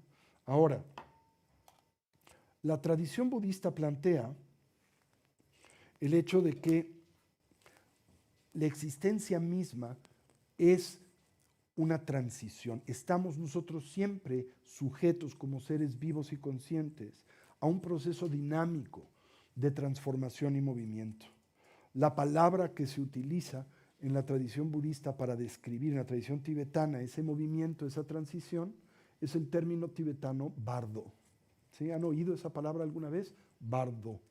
Bueno, la palabra bardo está constituida de dos vocablos. Bar, que quiere decir entre, y do, que quiere decir estado. Y si lo piensa, siempre estamos entre estado, ¿no? Entre estados. Por ejemplo, estamos en este momento en el entreestado entre la tarde y la noche, ¿verdad? El entreestado entre la tarde y la cena, ¿verdad? El entreestado entre este día y el día de mañana, y así subsecuentemente. Entonces, el eterno devenir de los seres sensibles se divide en la tradición budista en 4 grandes procesos de transición, a los que comúnmente se llaman los 4 bardos, ¿sí? Que son el bardo natural de la vida, el bardo doloroso de la muerte, el bardo luminoso de la emergencia de la realidad objetiva y el bardo inercial y habitual del devenir o del renacer. ¿Ok? El primero, el bardo natural de la vida, el entreestado, la transición natural de la vida. Se dice comienza en el momento de la concepción y termina en el momento en que el individuo se ve expuesto a las condiciones que van a denotar o que van a detonar la transición del morir, ¿sí? Esas son condiciones que pueden manifestar de forma gradual o pueden manifestarse de forma súbita.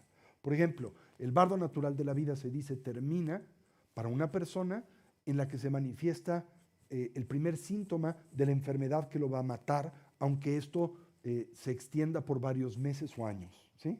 En el momento en que esa condición se hace presente, el entreestado natural de la vida termina y comienza el entreestado doloroso de la muerte, ¿sí? Pero también puede manifestarse de forma súbita, suponiendo que te estrellas con el coche con un poste, ¿verdad? Y esa es la condición que te mata casi instantáneamente. Ahí termina el entreestado, la transición natural de la vida y comienza la transición de la muerte, ¿sí? Entonces, el entreestado natural de la vida comienza en el momento de la concepción, cuando se concibe en esta tradición, acontece el proceso del renacimiento, cuando la conciencia, ese flujo de eterna continuidad de experiencia, se monta en el esperma, ¿verdad? Le conduce al óvulo, se fusiona con esa célula madre, digámoslo así, y detona la mitosis celular. Propicia el proceso gestativo de 9 meses y después el nacimiento, ¿sí? Y termina en el momento en que el individuo se ve expuesto a las condiciones que le van a llevar a la transición del morir, sean graduales o sean súbitas. El segundo proceso de transición es llamado el entreestado doloroso de la muerte, ¿sí? ¿Y por qué creen ustedes que se le llama en una primera instancia así? ¿Por qué creen que a la muerte aquí se le describe como dolorosa? ¿Por qué? Creo que es autoevidente si lo piensan, ¿no? Porque en buena medida la muerte está siempre acompañada de alguna forma, alguna dimensión, algún tipo de dolor, ¿no es cierto? Por ejemplo, la muerte está acompañada siempre o precedida del colapso de las funciones corporales. Y esto es doloroso, físicamente hablando. Y al mismo tiempo, y para la mayoría de nosotros, la incertidumbre de lo que acontece en la misma. Si esta representa un fin absoluto, la extinción de la identidad, la cesación de la existencia. Si hay continuidad después de la muerte, ¿verdad? Si somos responsables de nuestras acciones vitales en esa transición, de haber continuidad de la existencia después de la muerte, ¿verdad? El abandonar todo lo que nos es familiar y hacia lo que hemos generado apego a lo largo de la vida, o simple y sencillamente el toparte con el entorno de lo desconocido que es característico de la muerte. Por tal razón y naturalmente a ese proceso de transición se le llama doloroso, ¿sí? El entreestado doloroso de la muerte. Y se dice el entreestado doloroso de la muerte inicia en el instante en que un individuo se ve expuesto a las condiciones que le van a llevar al morir, gradual o súbitamente, ¿sí? Y termina en buena medida en el momento en que la conciencia se separa del cuerpo. Esto acontece más o menos 3 días después de la muerte clínica o fisiológica. La tradición budista contempla que la muerte clínica representa el colapso de las funciones metabólicas del cuerpo físico, del cuerpo orgánico, del cuerpo material. Funciones como son las funciones respiratorias, cardiovasculares, las funciones bioeléctricas del cuerpo, ¿verdad? Primariamente lo que conocemos ordinariamente como la muerte clínica. La muerte clínica se dictamina en el momento en que una persona experimenta la cesación de las funciones corporales primarias, de los procesos metabólicos elementales. Pero desde la perspectiva de la tradición budista, esto tan solo representa el punto intermedio del tránsito del morir. ¿Por qué? Porque la muerte clínica tan solo caracteriza al colapso del cuerpo físico. Pero nosotros se plantea, no solo tenemos un cuerpo físico, sino también un cuerpo eléctrico, un cuerpo sutil, llamado un cuerpo adamantino, así se le llama en la tradición del tantrismo indotibetano. Ese cuerpo energético, ¿verdad?, toma un poco más de tiempo en desorganizarse, es menos susceptible a estas transiciones del morir. Y se dice toma aproximadamente 3 días humanos en desorganizarse. Y cuando ese cuerpo se desorganiza, la conciencia se separa del cuerpo. Y es en ese momento que acontece la muerte real, desde la perspectiva de la tradición budista. Eso es lo que se denomina el entreestado doloroso de la muerte. Ahora, cuando la mente se separa del cuerpo, la dimensión de la conciencia que del cuerpo se separa es una dimensión sutil de la misma, ¿sí? Y es una dimensión mucho menos dualista y conceptual que la mente ordinaria con la que nosotros contamos, que es la mente grosa, la sensorialmente condicionada, ¿sí?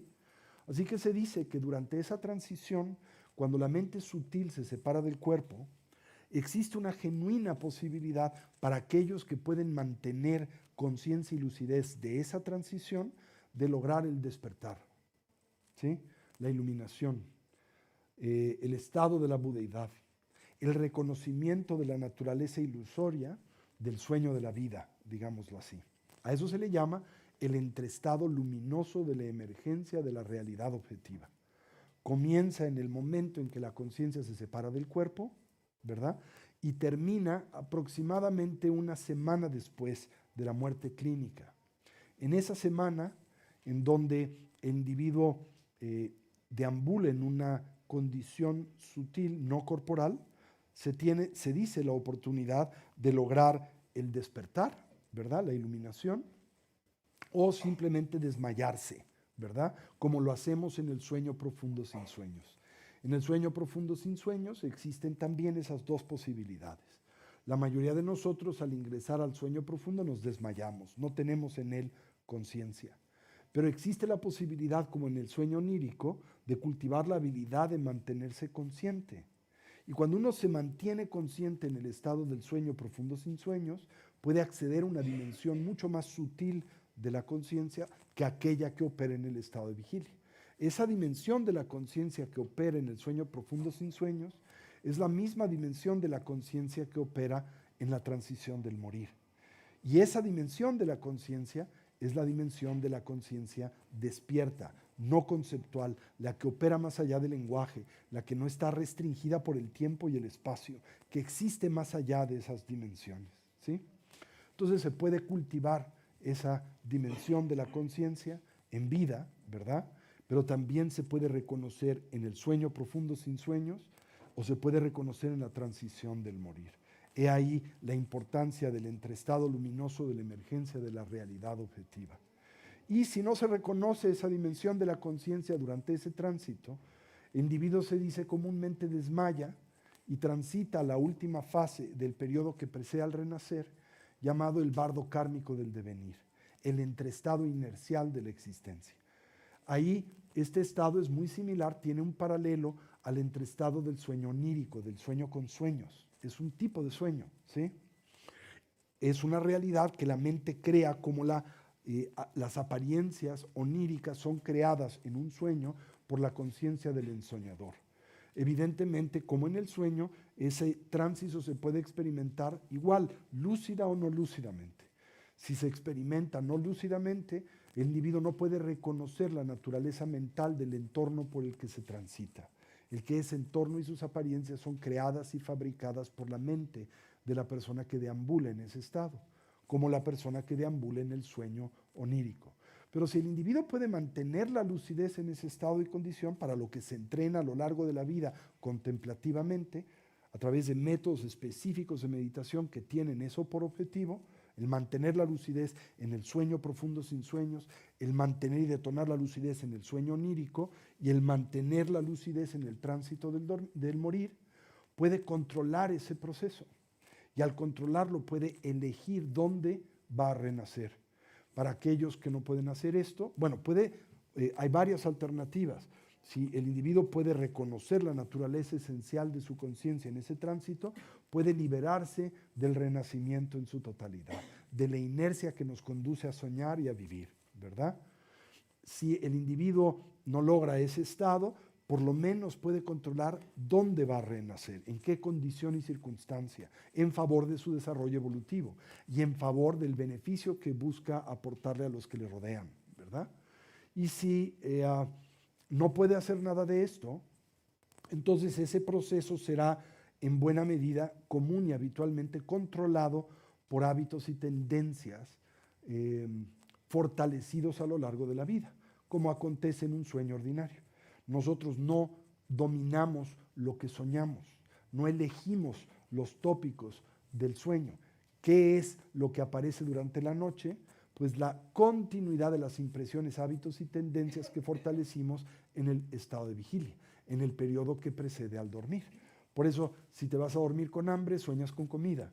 Si te vas a dormir con deseo, pues tienes un sueño erótico, ¿no? Si te vas a dormir enojado, tienes una pesadilla, ¿verdad?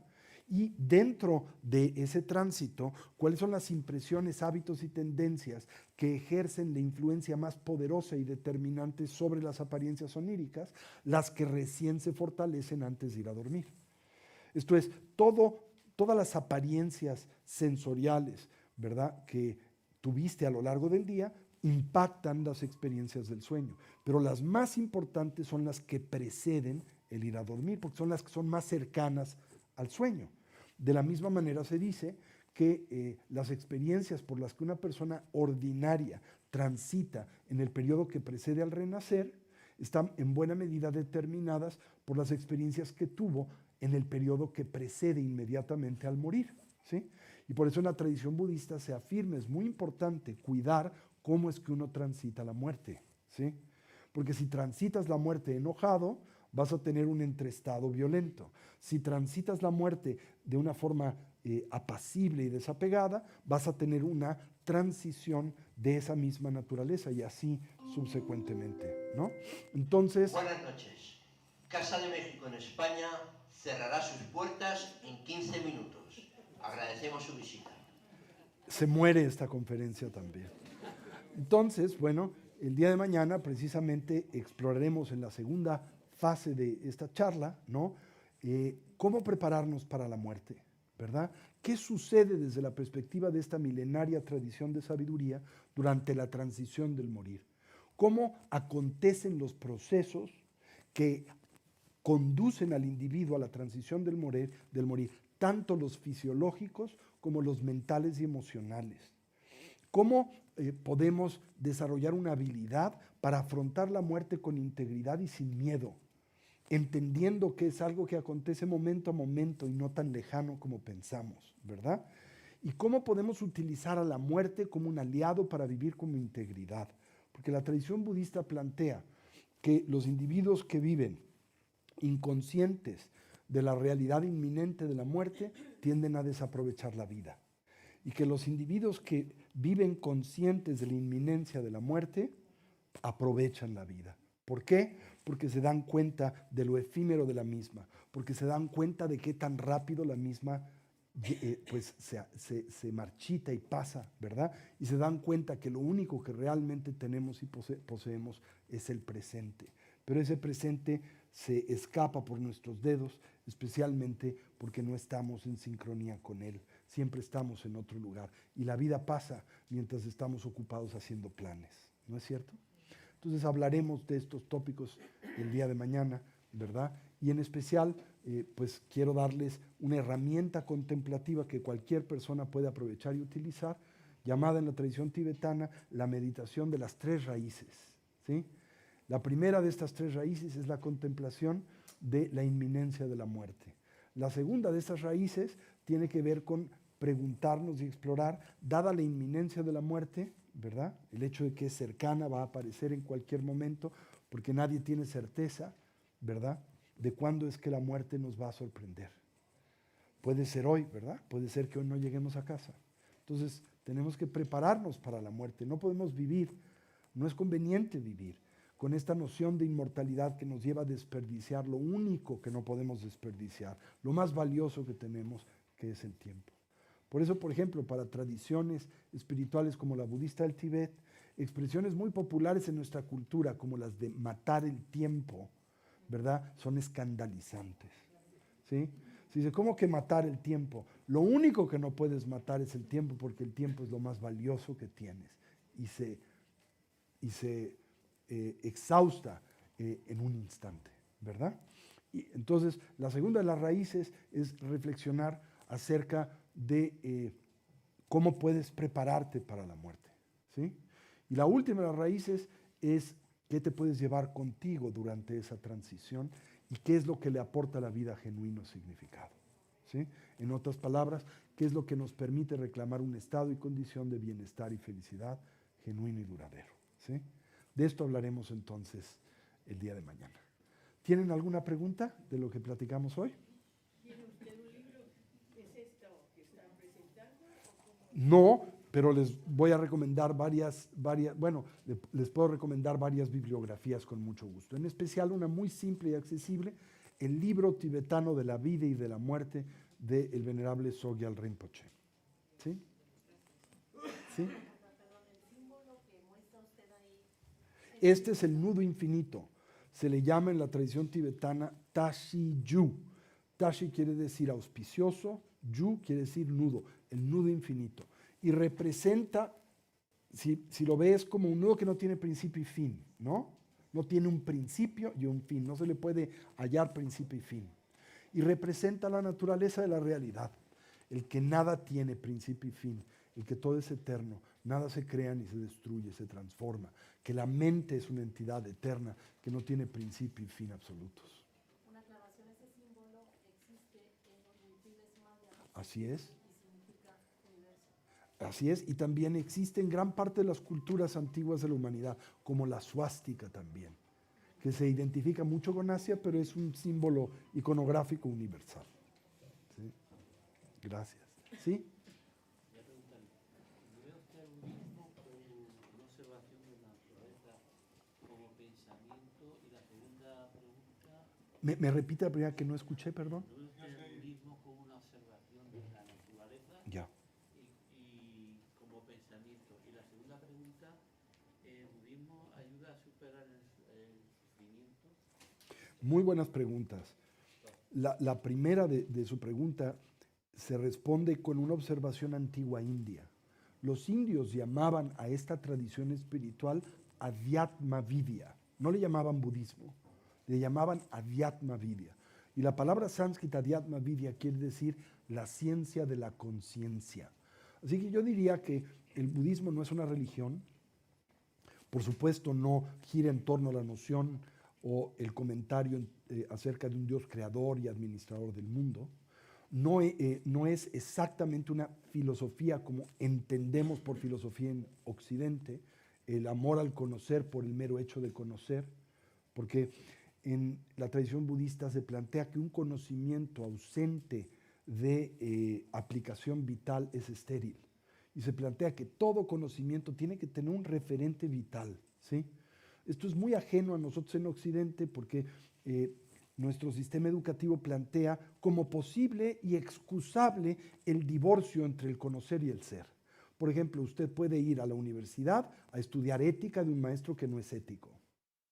Y eso no es conflicto, ¿no? Se contempla como algo natural. Eso es una aberración en India, ¿sí?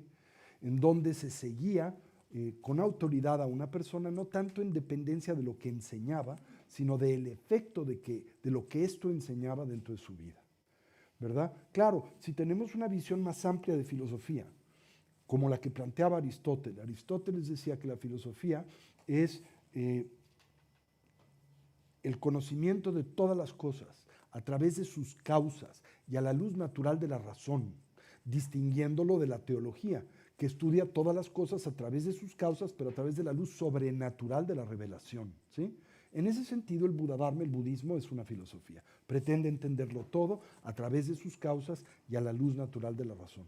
Es una psicología, al mismo tiempo, porque plantea la tremenda cercanía que existe entre la cognición que el individuo tiene del mundo y la experiencia que derivamos de este. Y por lo tanto la necesidad de refinar la cognición que tenemos del mundo para que se ajuste a la realidad, de no hacerlo produciendo conflicto, dolor y aflictividad. Es al mismo tiempo un sistema ético, pero es una ética que se basa en el principio de la causalidad universal. Toda acción produce una reacción igual, inversa y de la misma intensidad. Todo lo que hacemos, pensamos y decimos genera consecuencias de las que somos responsables. Somos directa o indirectamente los arquitectos de nuestra propia vida e indudablemente lo somos de la experiencia que de esta tenemos o derivamos. Y por último es una forma de vida, ¿sí? Es una forma de estar en el mundo que se pretende coherente a las cosas como son, ¿sí? Y sí, el objetivo primario de la tradición budista es la búsqueda de la felicidad, pero no el placer hedónico que contempla como una felicidad disminuida y temporal, sino una dimensión exaltada de bienestar que en el individuo nace en consecuencia de 4 equilibrios. El equilibrio en la facultad del deseo y la volición, el equilibrio en la facultad de la atención, el equilibrio en la facultad de la percepción o cognitiva y el equilibrio emocional. Se dice que la salud mental óptima depende de estos 4 equilibrios y la salud mental óptima es el precedente del bienestar genuino y duradero. No hay bienestar genuino si no hay salud mental óptima y no hay salud mental óptima si no hay equilibrio en la facultad del deseo y la volición, en la facultad de la atención, en la facultad cognitiva y emocional, ¿sí? Pues muchísimas gracias y bueno, ojalá nos veamos mañana.